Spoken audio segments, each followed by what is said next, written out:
नमस्कार, आप सबका स्वागत है आपके अपने चैनल बिहार की खबर में। आज हम बात करने वाले हैं बिहार की सबसे बड़ी खबर की। लेकिन वीडियो को शुरू करने से पहले आपसे एक छोटी सी अनुरोध है, कृपया इस चैनल को सब्सक्राइब कर दीजिए, क्योंकि बिहार की सबसे बड़ी खबरें सबसे पहले आपके पास।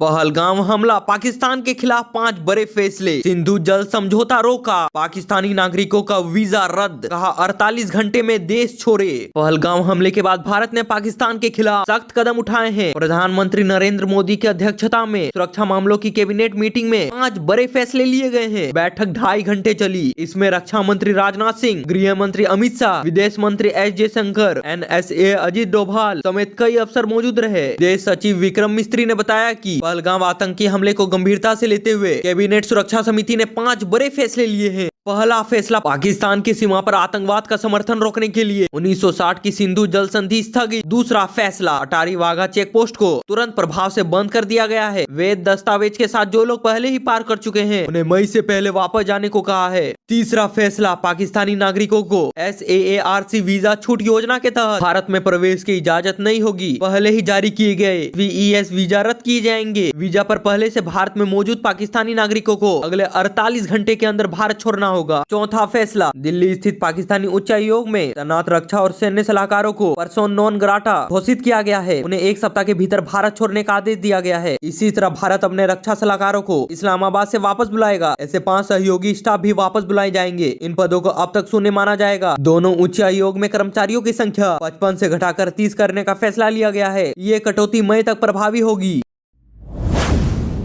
सरकार ने सर्वदलीय बैठक बुलाई है। उधर पहलगाम के बेसरन में आतंकी हमले के दूसरे दिन श्रीनगर से लेकर दिल्ली तक बैठक का दौर चला। पहलगाम हमले में 26 लोगों की हुई मौत, इसमें एक नेपाली नागरिक है। 20 से ज्यादा लोग घायल हैं। हमला तो उस वक्त किया गया जब बेसरन घाटी में बड़ी तादाद में पर्यटक घूम रहे थे। मृतकों में यूपी, गुजरात, मध्य प्रदेश, महाराष्ट्र, कर्नाटका, तमिलनाडु और उड़ीसा के पर्यटक है। नेपाल और UAE के एक टूरिस्ट और 2 स्थानीय भी मारे गए। इधर सुरक्षा और इंटेलिजेंस एजेंसियों ने पहलगाम अटैक के संदिग्ध आतंकवादियों के स्केच तक जारी कर दिए हैं। इनके नाम आसिफ फौजी, सुलेमान शाह और अबू तलहा बताया गया है। इंटेलिजेंस सूत्रों से बताया गया है कि हमले का मास्टरमाइंड लश्कर-ए-तैयबा का डिप्टी चीफ सैफुल्लाह खालिद है, पाकिस्तान में मौजूद है। शुरुआती जांच से पता चलता है कि हमले में 5 आतंकवादी शामिल थे। इसमें से 2 लोकल और 3 पाकिस्तानी आतंकवादी थे।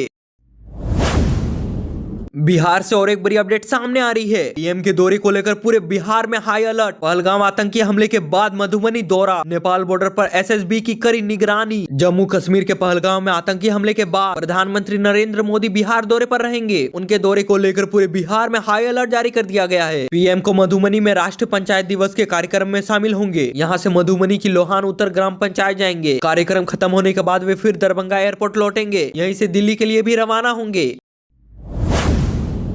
बीजेपी प्रदेश अध्यक्ष दिलीप जायसवाल बोले, स्वागत और अवार्ड कार्यक्रम को भी टाला गया है। पूरा प्रोग्राम सादगी से किया जाएगा। प्रधानमंत्री पंचायती राज दिवस पर संबोधित करके लौट जाएंगे। JDU के राष्ट्रीय कार्यकारी अध्यक्ष संजय झा ने कहा कि आतंकवादियों को जवाब देने के लिए सरकार सक्षम है। होने वाले प्रधानमंत्री की रैली के लिए 5 हैंगर बनाए गए हैं। लोग कई किलोमीटर दूर से चलकर आ रहे हैं। प्रधानमंत्री की रैली बिहार की सबसे बड़ी रैली होने वाली है।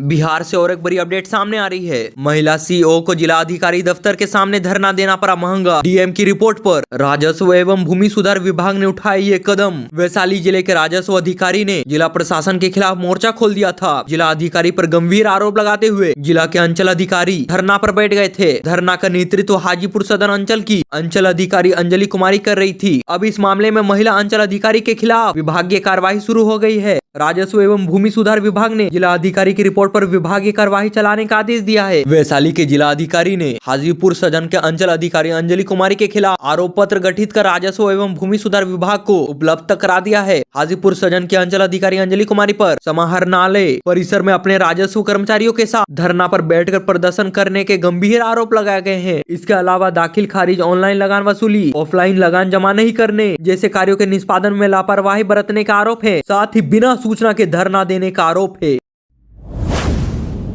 बिहार से और एक बड़ी अपडेट सामने आ रही है। सुप्रीम कोर्ट ने परीक्षा रद्द करने की याचिका को खारिज की। गड़बड़ी का कोई तो ठोस सबूत ही नहीं मिला। परीक्षा में गड़बड़ी का आरोप लगाने वालों को सुप्रीम झटका लग गया है। सर्वोच्च न्यायालय ने बीपीएससी की 17वीं प्रारंभिक परीक्षा को रद्द करने की मांग को लेकर दायर याचिका को ही खारिज कर दिया। सुप्रीम कोर्ट की बेंच ने इस मामले पर सुनवाई करने के बाद कहा है कि परीक्षा में बड़ी गड़बड़ी का कोई सबूत नहीं मिला है, लिहाजा ये याचिका खारिज की जाती है। इससे पहले पटना हाई कोर्ट ने भी बीपीएससी परीक्षा रद्द करने को लेकर दायर सारी याचिकाओं को खारिज कर दिया गया था। इसके बाद सुप्रीम कोर्ट में गुहार लगाई गई थी। सुप्रीम कोर्ट में आज याचिका दायर करने वालों ने कई बड़े वकीलों को उतारा था, लेकिन वो कोई ठोस सबूत पेश नहीं कर पाए, जिसके कारण परीक्षा रद्द नहीं होगी। अब बिहार से और एक बड़ी अपडेट सामने आ रही है। मर्डर केस में जमानत पर छूट कर आए पिता ने बेटी को गला दबाकर मार डाला। बिहार में हो रहा है महाकांड। बिहार में एक पिता ने अपनी बेटी की गला दबाकर हत्या कर दी। बताया जा रहा है कि लड़की का पिता अभी कुछ ही दिन पहले जमानत पर जेल से बाहर आया था। मुजफ्फरपुर के रामपुर हरी थाना के धर्मपुर गाँव में देर रात एक पिता ने गला दबाकर अपनी पुत्री की हत्या कर दी। इसकी सूचना पर पुलिस ने आरोपित पिता को धर्मपुर निवासी अरुण कुमार साहनी को गिरफ्तार कर लिया। किशोरी के शव को पोस्टमार्टम के बाद परिजनों को सौंप दिया गया। मामले में मृत किशोरी 12 वर्षीय शिवानी कुमारी के चाचा जगलाल साहनी के बयान पर पुलिस ने एफआईआर दर्ज की है। हत्या के कारणों का अब तक खुलासा नहीं हुआ है। हालांकि आरंभिक जांच में पुलिस को पता चला है कि किशोरी के किसी बात से पिता को इतना गुस्सा आ गया कि उसने गला दबाकर हत्या कर दी। थाना अध्यक्ष सुजीत कुमार मिश्रा ने बताया कि आरोपित के भाई के बयान पर एफआईआर दर्ज की घटना की जाँच शुरू कर दी गई है। फोरेंसिक टीम ने भी साक्ष्य जुटाए हैं। पुलिस पिता से पूछताछ कर रहा है। गाँव में पूछताछ के दौरान सामाजिक कार्यकर्ता रामश्रेष्ठ राय व ग्रामीण ने बताया कि आरोपित अरुण पहले से ही दिल्ली में रहता था। वहां किसी की हत्या के आरोप में वो लंबे समय तक जेल में बंद थे। बीते महीने जमानत पर छूटकर घर आए थे।